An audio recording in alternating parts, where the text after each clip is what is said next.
अब ये हमने शास्त्रीय उदार लोकतांत्रिक सिद्धांत के तहत देखा कि भाई शास्त्रीय उदार लोकतांत्रिक सिद्धांत कहीं ना कहीं किस तरीके से बात करता है। ये कहीं ना कहीं व्यक्ति की स्वतंत्रता और समानता की बात करता है, जिसमें हमने John Locke, Smith, Montesquieu, Bentham और मिल का जिक्र किया। अब हम बात करते हैं समकालीन जो सिद्धांत है लोकतंत्र के संदर्भ में, वो किस तरीके की बात करते हैं। तो समकालीन लोकतंत्र के सिद्धांत में हम सबसे पहले बात करते हैं विशिष्ट वर्गीय सिद्धांत की हम बात करते हैं। उसके बाद हम बहुलवादी सिद्धांत की बात करते हैं। विशिष्ट वर्गीय सिद्धांत को एलिस्टिक सिद्धांत भी हम कहते हैं। वहीं हम बहुलवादी की बात करते हैं प्लुरलिस्ट थ्योरी। तो प्लुरलिस्ट थ्योरी की हम बात करते हैं बहुलवादी की। उसके बाद हम सहभागिता मूलक करते हैं, पार्टिसिपेटरी इसको हम कहते हैं। उसके बाद हम विचारात्मक लोकतंत्र की बात करते हैं, डेलिब्रेटिव इसको बोला जाता है। उसके बाद जनवादी लोकतंत्र की हम बात करते हैं, पीपुल्स डेमोक्रेसी की हम बात करते हैं। तो इस तरीके से हम विशिष्ट वर्गीय, बहुलवादी, सहभागिता मूलक और विचारात्मक लोकतंत्र और जनवादी लोकतंत्र की बात करते हैं। तो इन 5 सिद्धांतों के तहत हम कहीं ना कहीं देखते हैं कि भाई ये 5 सिद्धांत समकालीन समय में लोकतंत्र के बारे में बोले गए हैं। तो सबसे पहले हम बात करते हैं विशिष्ट वर्गीय की।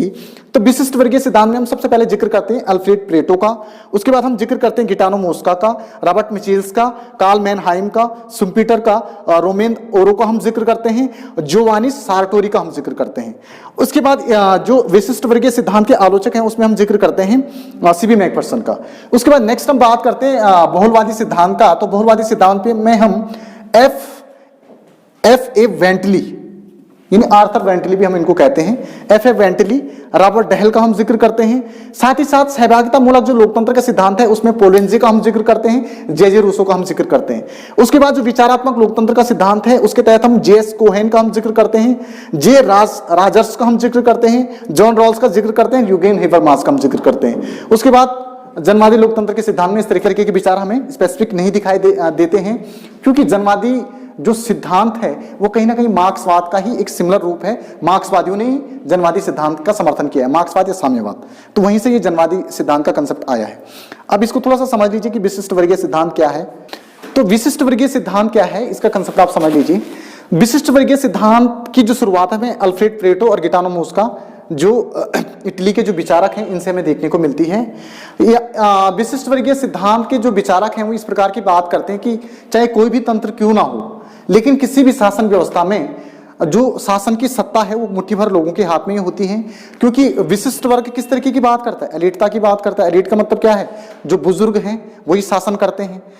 तो यहाँ पे विशिष्ट वर्गीय सिद्धांत इस तरीके की बात करता है कि भाई अगर लोकतंत्र है तो लोकतंत्र में भी जो शासन की जो पावर है या सत्ता की जो बागडोर है वो कुछ लोगों के हाथ में होती है जो विशिष्ट वर्गीय श्रेणी में होते हैं। तो इसलिए विशिष्ट वर्ग का वजूद किसी भी शासन प्रणाली में बना रहता है। कहने का मतलब है कि ये बोलते हैं कि कोई भी शासन प्रणाली क्यों ना हो, उसमें विशिष्ट वर्ग की झलक हमें देखने को मिलती है। और किसी भी शासन प्रणाली में अगर हम देखें तो शक्ति और सत्ता का जो प्रयोग है वो कुछ लोग ही करते हैं, यानी मुट्ठी भर लोगों के हाथ में होती है। और उन मुट्ठी भर लोगों को ही क्या बोलते हैं, एलीट कहते हैं, अभिजात कहते हैं। तो इस तरीके से विशिष्ट वर्गीय सिद्धांत का जो समर्थन करने वाले विचारक हैं वो इस तरीके की बात करते हैं। उसके बाद हम कहते हैं बहुलवादी सिद्धांत की। तो बहुलवादी सिद्धांत के जो विचारक हैं वो बोलते हैं कि भाई कोई भी शासन प्रणाली क्यों ना है, चाहे वो लोकतंत्र ही क्यों ना हो, तो सभी शासन प्रणाली में अगर हम लोकतंत्र की भी बात करें तो लोकतंत्र में भी बहुत सारे संगठन होते हैं, बहुत सारे समूह होते हैं। तो उन समूहों के बीच क्या होती है, सौदेबाजी होती है। कहने का मतलब क्या है कि सपोज किसानों का अपना संगठन है और साथ ही साथ कोई दूसरी यूनियन है, तो इसमें अलग अलग प्रकार के छोटे छोटे जो दबाव समूह हैं ये बने रहते हैं। और इन दबाव समूह के माध्यम से इनके जो हित होते हैं, इन हितों को निर्धारित करके ये अपने हितों को क्या करते हैं, आगे बढ़ाते हैं। कहने का मतलब ये है कि भाई बहुलवादी लोकतंत्र में किनका बस चलता है, इन छोटे छोटे संगठनों की बात चलती है। तो यानी बहुलवादी लोकतंत्र का मतलब क्या है, बहुलवाद का मतलब ये शक्ति को बहुत सारे लोगों के हाथ में रखने की बात करता है। बहुलवाद इस तरीके के कंसेप्ट की बात करता है। और यहाँ पे भी ये लोकतंत्र के संदर्भ में इसी विचार को आगे बढ़ा रहा है। ये बोलता है कि भाई यहाँ पे जो संगठन है जिसमें किसान, व्यापारी आदि अनेक प्रकार के जो संगठन हैं, तो ये संगठन क्या करते हैं, आपस में सौदेबाजी करते हैं और ऐसी नीतियां बनाते हैं जो नीतियां इनकी फेवर में हैं। तो इस तरीके से लोकतंत्र में इस प्रकार क्या करता है, प्रक्रिया चलती है कि ये संगठन अपने फेवर में नीतियों को बनाने के लिए क्या करते हैं, मजबूर करते हैं किसको, सत्ता को। तो सत्ता का संचालन क्या होता है, इन लोगों की आवश्यकताओं की पूर्ति सत्ता वर्ग करता है। तो इस तरीके की बात कहीं ना कहीं बहुलवादी कहते हैं। उसके बाद सहभागिता मूलक लोकतंत्र की हम बात करते हैं। सहभागिता मूलक लोकतंत्र जो बोलता है वो बोलता है कि निर्णय निर्माण की जो प्रक्रिया है उसमें सभी लोग क्या होने चाहिए, सहभागी होने चाहिए। अब निर्णय निर्माण की प्रक्रिया का मतलब क्या है, कानून बनाने वाली जो संस्था विधायिका, तो विधायिका अगर कानून बना रही है तो कानून क्या बनाए, पूरी जनता बनाए, सभी लोगों का पार्टिसिपेंट उसमें हो।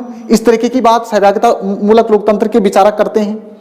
उसके बाद हम विचारात्मक लोकतंत्र की बात करें, डेलिब्रेटिव, तो विचारात्मक लोकतंत्र में कहीं ना कहीं हमें देखने को मिलता है विचारात्मक लोकतंत्र का सिद्धांत लोकप्रिय प्रभुसत्ता और उदार लोकतंत्र के बीच समन्वय स्थापित करने की बात करता है। कहने का मतलब यह है कि विचारात्मक लोकतंत्र का जो सिद्धांत है वो बोलता है कि भाई वो कहीं ना कहीं जो उदार लोकतंत्र है और लोकप्रिय प्रभुसत्ता है, तो उदार लोकतंत्र और लोकप्रिय प्रभुसत्ता के बीच समन्वय करने की बात करता है। अब उदार लोकतंत्र और लोकप्रिय प्रभुसत्ता के बीच समन्वय का मतलब क्या है, उदार लोकतंत्र और लोकप्रिय प्रभुसत्ता के बीच समन्वय का मतलब क्या है कि जब करिश्माई नेतृत्व होता है तो अक्सर तानाशाही प्रवृत्तियां क्या होती है, निकल करके बाहर आती हैं। तो जो लोकप्रिय प्रभुसत्ता है वो कहीं ना कहीं तानाशाह के रूप में काम करता है, जैसे कि तुम्हारा हिटलर, मुसोलिनी, ऐसे तानाशाही शासकों के संदर्भ में।